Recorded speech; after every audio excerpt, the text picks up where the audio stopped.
KZOM Radio presents Know Your Cryptids, an in-depth analysis and discussion of all the creatures of legends. Hosted by Matt Jarbo.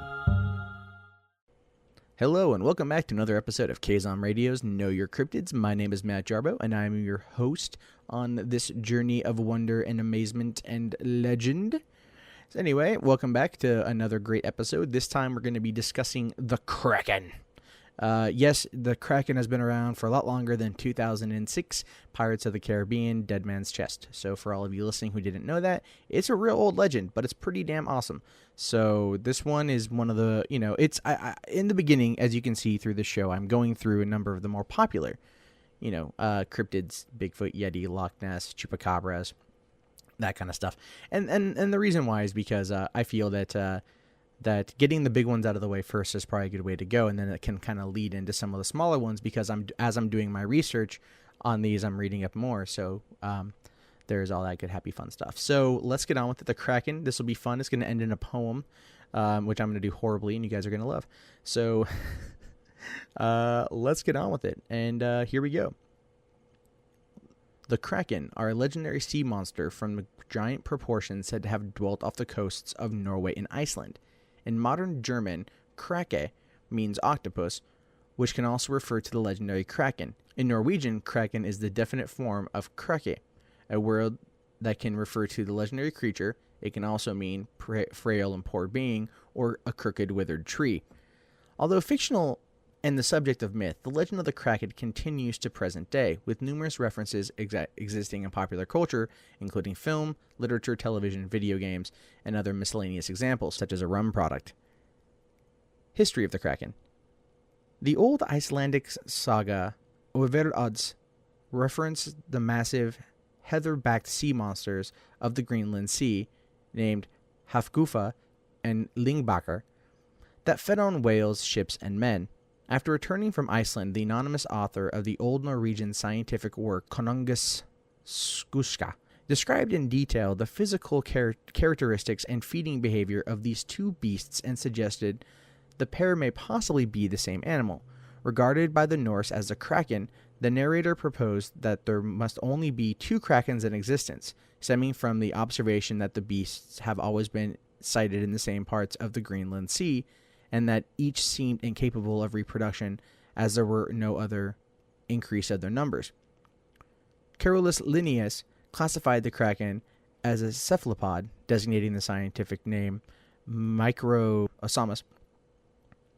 In the first edition of his Systema Naturae, a taxonomic classification of living organisms, the creature was excluded from later editions. Kraken were also extensively described by the Bishop of Bergen in his Natural History of Norway. The book made several claims regarding Kraken, including the notion that the creature was sometimes mistaken for an island, and the real danger to sailors was not the creature itself, but rather the whirlpool left in its wake.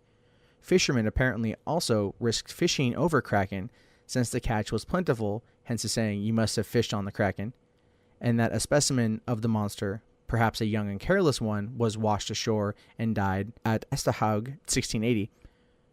The book also described the destructive potential of the giant beast. It is said that if the creature's arms were to lay hold on the largest man of war, they would pull it down to the bottom. Swede Jacob Wallenberg described the Kraken in the 1781 work My Son on the Galley. Kraken, also called crabfish, which is not that huge. For heads and tails counted, he is no larger than our Åland is wide. He stays at the sea floor, constantly surrounded by innumerable small fishes who serve as his food and are fed by him in return for his meal. Lasts no longer than 3 months, and another 3 are then needed to digest it. His excrements nurture in the following an army of lesser fish, and for this reason fishermen plumb after his resting place. Gradually Kraken ascends to the surface, and when he is at 10 to 12 fathoms, the boats had better move out of his vicinity, as he will shortly thereafter burst up like a floating island, spurting water from his dreadful nostrils, and making ring waves around him, which can reach many miles. Could one doubt that this is the Leviathan of Job?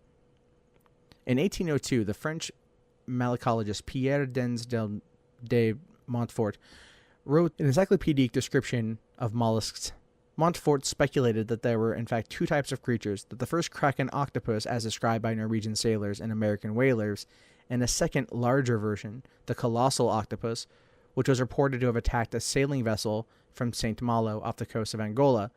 Montfort disgraced himself when he proposed that 10 British warships, including the captured French ship of the line Ville de Paris, that disappeared in 1782, must have been destroyed by a group of giant octopuses. The British, however, knew what in fact had happened to the ships. Fact. Later versions of the legend may have originated from sightings of a real giant squid, which are variously estimated to grow to 40 to 50 feet in length, including tentacles. These creatures normally live at great depths, but have been sighted at the surface and have reportedly attacked ships. Legacy of the Kraken. In 1830, Alfred Tennyson published the irregular sonnet, The Kraken, which described a massive creature that dwelt at the bottom of the sea.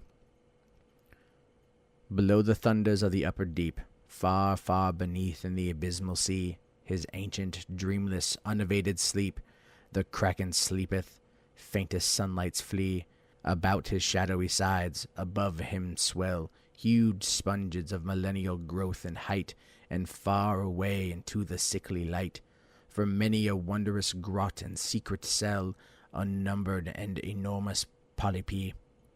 Winnow with giant arms, the slumbering green, there hath he lain for ages, and will lie, battening upon huge sea worms in his sleep, until the latter fire shall heat the deep. Then once by man and angels to be seen, in roaring he shall rise, and on the surface die. So that is the history of the Kraken. It's interesting because it kind of like, it's probably a giant squid, but I think it's back in that time period. The Norse belief structure was very, very based in gods, and everything was out to get them. So they were definitely worried of anything they found. But if this creature is a giant squid, it could kind of make sense. But I like the idea of a huge squid that can, like a megalodon, like a big ass shark comes out, takes you out and stuff. So that's the Kraken. Again, I really apologize for my mispronunciation. I don't speak Norwegian or French or any other language besides bad English.